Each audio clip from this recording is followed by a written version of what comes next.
All right, let's dive back in. Welcome back. We're stepping into a heavy one today, but I think it's exactly what we need. We're looking at the software update for how we relate to our own bodies specifically, how we handle the glitches that feel like permanent damage. And I am so ready for this. Because honestly, I think most of us are running on much older, much more stressful operating systems than we realize. If my operating system is any indication, it's currently just a series of error messages and a pop-up window asking if I want to buy more chips. At least your error messages are funny, Paco. Mine are just... Anyway, let's get to the text. I've been dreading this part because it gets visceral. It does. We're picking up where Nagoski talks about organic intelligence. She mentions a practitioner, Chamberlain, who says we shouldn't try to manage what comes up from the body, but rather work with it. She says the result is that physiological stress can change and release. I love that. Work with it, not against it. It reminds me of when I was doing those deep asanas the other day. My lower back was screaming, and instead of just gritting my teeth, I had to actually listen to the tension. See? That's easy for you. For me, when the tension comes up, it feels like a hostile takeover. But look at how Nagoski phrases the solution here. She says, and when you find the stuckness, simply grant it kind, patient, gentle attention. The stuckness will change in the warmth of your attention. It will melt like snow under the sun. That is actually incredibly beautiful. Melt like snow. I need to write that down for my next set. Don't start, Paco. It's a bit much. But wait, she's being poetic. But she also follows it up with a very specific biological claim. She says emotions are physiological cascades that want to complete their cycles. They want to be travelers, not residents. That's the key, isn't it? The traveler part. Like the stress isn't the person, it's just something passing through. Right, but she warns that if you don't let them pass, they become residents. You might tremble or cry or curl up in a ball. Which, honestly, sounds like my typical Tuesday. But then she pivots. She introduces a sideways strategy. She says, perhaps the gentlest approach is the most indirect. She's talking about mindfulness. And she's not talking about that clear your mind of all thought nonsense that makes me want to scream. Exactly. She says you don't even have to address the trauma directly, you just notice.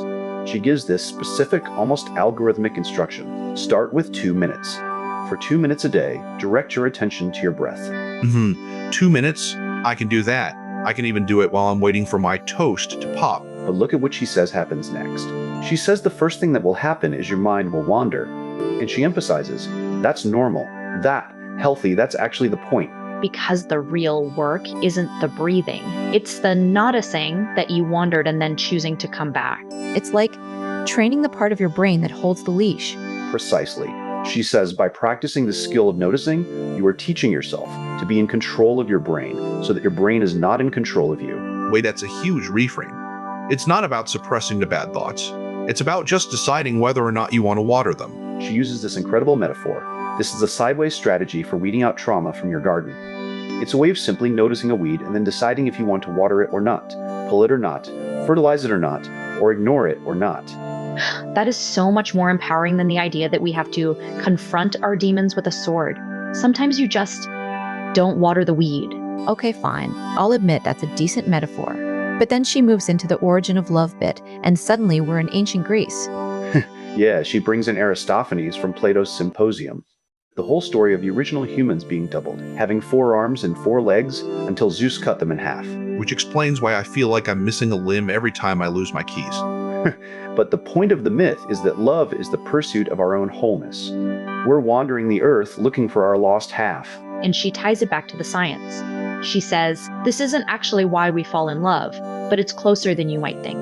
Why we fall in love is attachment.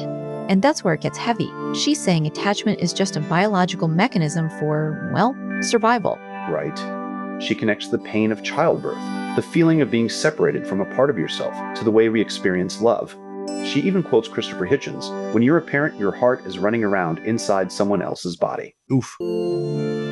That's a heavy way to describe a diaper change, but I get it. But look at the flip side she presents. She talks about the proximity seeking in adults, like the texting, the checking social media, the walking past their locker 6 times thing. It's all just an extension of that infant caregiver bond. But she adds the but, the part where the system breaks. Yeah. She says the same brain mechanisms that make us feel whole during attachment are the ones that cause heartbreak. because our bodies, biologically, haven't caught up to the fact that we won't die if our partner goes to a conference. So yeah, love feels good, I am whole. Except when it hurts like you're dying, I am broken. Because attachment. Man, that hit me right in the ribs. It's a brutal cycle. You're seeking safe haven and proximity, but when that person is gone, the separation distress kicks in. The system thinks the threat is real. It's just another way of saying we're all running on incredibly outdated, highly sensitive hardware. And the goal, if we follow Nagoski, is to find a way to update that software 1 2-minute breath at a time. Okay, we're coming back to the text. We left off on that heavy idea of attachment being a survival mechanism. And Nagoski starts this section with something called a secure base. I love that term. It sounds so stable. It is. She says, wherever that person is, that's your emotional home. And she gives this really sweet, relatable example of her sister, Amelia. Her husband is a music teacher who travels to Europe with his choir, and even though Amelia is the one staying home, she feels homesick. Wait, how can you be homesick in your own house? Because the person is the home. She calls him her secure base. When he's gone, she experiences separation distress. I get that. It's like when the Wi-Fi goes down. Suddenly the house feels empty, unreliable. If you compare your partner to a router, Paco, I'm leaving. But look how she uses this to pivot to literature. She brings in Jane Eyre. She quotes Rochester describing this incredibly intense, almost painful connection to Jane. He says it's like a string, tightly and inextricably knotted between them, and if they are separated by the sea, he's afraid the cord will snap and he'll take to bleeding inwardly. That is so dramatic. But also, it perfectly illustrates that string of attachment we were just talking about. It's also incredibly high stakes. And that's exactly where she's heading, right? Into the dark side. Yeah, she moves from this romanticized string to something much more unsettling. She talks about the overlap of attachment and stress, specifically distressed relationships. Okay, here we go. She brings up John Gottman's research, the stuff we mentioned earlier, about women in abusive relationships. She notes that some of the best sex actually followed immediately after acts of violence. Wait, what? How is that even possible? It sounds like a total glitch in the system, right? But she explains it through the lens of attachment. If the relationship, the very thing you need for survival, is being threatened by violence, you do anything to hold on to it. Because the stakes are life and death, biologically speaking. Exactly. And then, and this is the part that really gets to me, she cites Harry Harlow's Monster Mother studies. Oh man, I even have heard of those, the monkeys, right? Yeah, the rhesus monkeys. Harlow used these mechanical mothers that provided warmth, but also, they would shake the infants, or spike them, or blast them with cold air. They were essentially abusive machines. That's horrific. But here's the kicker. The monkeys didn't run away. They ran back. They would coo and groom and flirt exactly like human babies just to try and fix the relationship. They would even abandon their actual friends to prioritize that broken connection. It's terrifying. It shows that the drive to repair the attachment is stronger than the drive to escape the pain. And she applies that directly to human sexuality. She talks about a woman named Isabel who craved sex with a commitment-phobic ex, but had no desire for her stable, awesome current boyfriend. So the spark she was feeling, it wasn't actually desire? No, it was separation anxiety. Her dopamine and oxytocin were driving her toward the person who triggered the I am lost feeling. So, wait, are you saying that crazy intense sexual craving is often just a desperate attempt to use sex as a bandage for an unstable relationship? That's exactly what she's saying. She calls it solace sex. It's sex motivated by the desire to prove you are loved, to bring the attachment object closer to stabilize the connection. That is so much more depressing than I wanted this to be. It turns passion into a survival tactic. But it explains the glitch. If you're in a stable relationship, the I am lost fire isn't burning. There's no crisis to solve. So, no spike in craving. Which leads to the big problem. How do you keep things interesting when you're actually safe? She says the solution is to advance the plot.